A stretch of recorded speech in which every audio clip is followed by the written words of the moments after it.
Your weight about a month ago was 145. Oh. Now, I want to remind you guys that we didn't go into this for the sake of weight loss. We went into it for the sake of your cholesterol and also to get rid of just that feeling of heaviness. Right. And you were already eating a very healthy vegan diet. So this morning she stepped on the scale and I said, don't look. And I took a picture. And do you want to see what it said? Yep, drum roll. Here's what it said. You're kidding. Those are your feet. Wow. I haven't seen that in decades.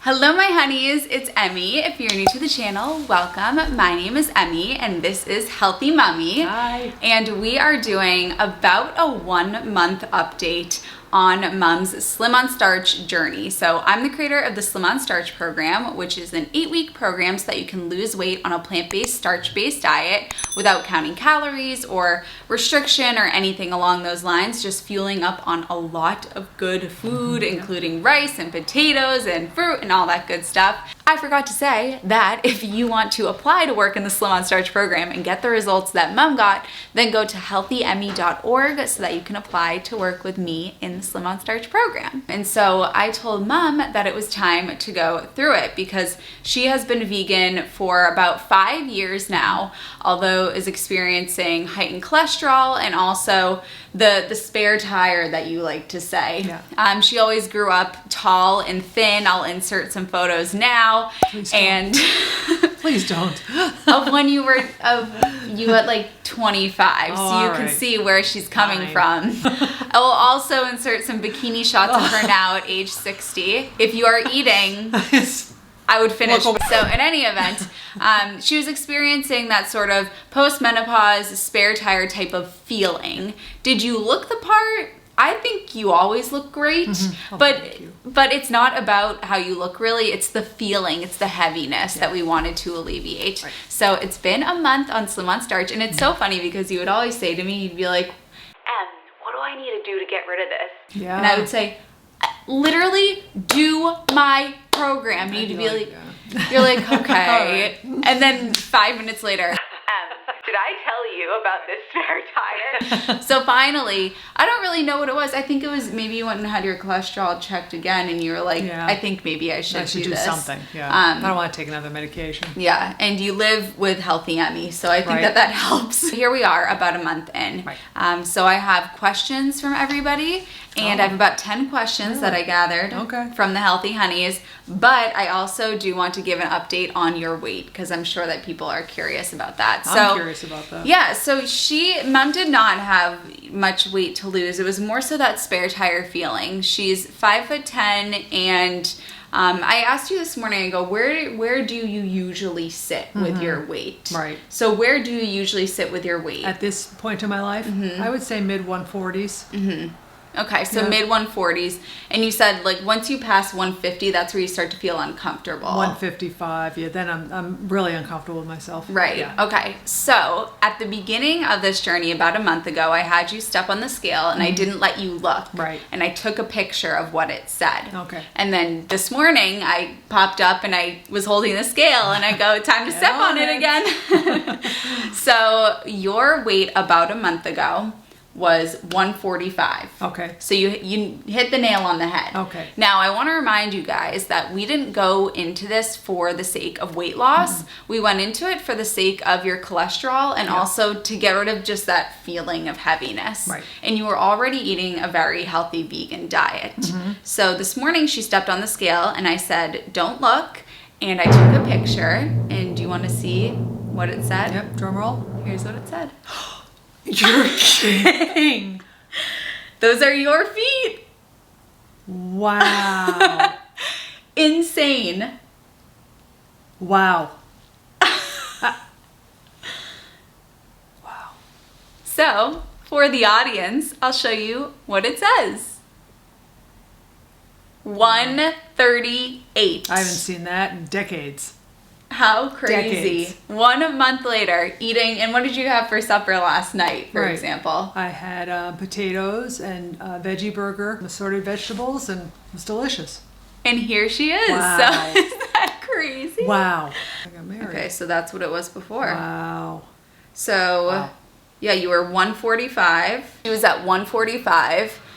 And these scales are kind of, you know, when it comes to what your body fat is, I only trust it so much, but I still think that there's something to be said for it, especially because what usually happens is when your weight gets lower, it's not uncommon that your body fat percentage will actually get higher. Mm-hmm. And the reason for that is I tell people to think about sort of like an alcoholic drink when you have, you might be That I understand. now you'll pay attention. Now you're speaking my So when language. you have, let's say you have a gin and tonic and you put an ounce of gin. Yeah.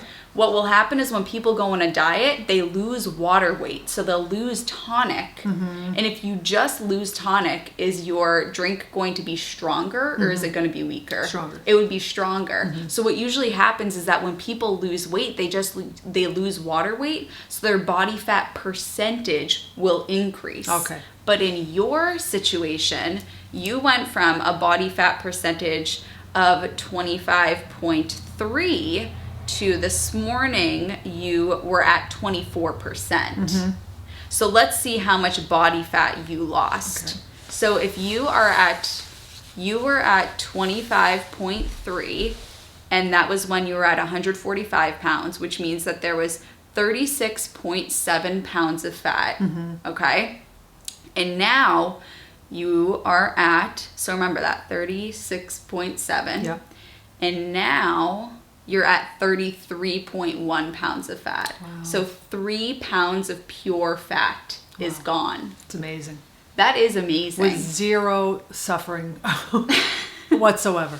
Yeah. Okay, so now let's get into the questions. Yeah, zero struggle. I went on Instagram and asked everybody for questions. So, and I haven't told her the questions. No, I don't know them. So I actually told her this morning we're filming today. And here I am. So first question is, do you feel different physically? Oh, totally. Yeah. Leaner, more streamlined, less heavy, and sluggish. I definitely feel different physically. Did you know that you were feeling heavy and sluggish before? Yes, but more importantly, I'd forgotten about how it feels to be lighter. What does that mean to feel lighter? It means to feel younger and just less. It feels like you've taken this heavy coat off and put it away. You just feel like yourself again when you were younger. If you saw those photos of when she was younger, Hey now. I don't know how you got dad. Well, you know what dad That's a whole says other video. whenever she's being, you know. Me. And I give dad a hard time and I'm like, why'd you marry her? What does he say? Everyone else said no. Everyone else said no. There was it's all no one love else. here. Yeah, clearly feel different physically, and I mean 7 pounds is gone, and over 3 pounds of that is pure fat.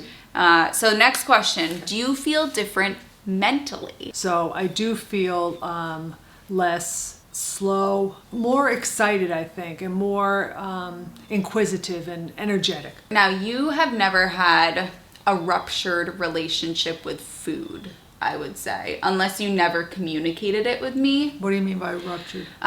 You were never a dieter. You weren't... Never. You just always had a very healthy relationship with food. Yeah, I mean, I grew up in an Italian family. I love food. I never went on a diet ever in my life, truly. Yeah. So when it came to starting Slim on Starch, what reservations did you have with being such... You always liked to eat and you didn't want to stop eating. Right. Well, I really trusted you, and I think that was key, because I don't think you'd let me go down a path that would make me miserable. So I believe that there had to be something to it, that it wasn't a deprivation diet, that I would just learn to really appreciate, which I have, foods in their whole form. And I mean that, really. Rather than all the other junk food becomes so visible to me now, and it's not what I used to think of as junk food. Processed food I have no time for or desire for anymore. What about the 4 p.m. peanut butter crackers? Right. Because that is like my childhood in a nutshell. Yeah. Is at 4 p.m. you would make a cup of tea and you would make peanut butter crackers and you would turn on Oprah. Right. Because I was so hungry, because Dad didn't get home until late, so we didn't have dinner until 7, and I was starving. But I don't have that anymore, because I eat a big, large Slim on Starch lunch at like 1 or 1:30, and that carries me through to 6. Don't have those 4 o'clock hunger pangs at all anymore. What if you did? Because I know a lot of women, that is the downfall. Right. I mean, it's happened maybe a couple of times, and literally because I have something ready in the fridge, that's key. Because otherwise then you start going crazy. I just grab a couple of potatoes or a spoonful of the hummus with no oil, rarely. It's usually the potatoes.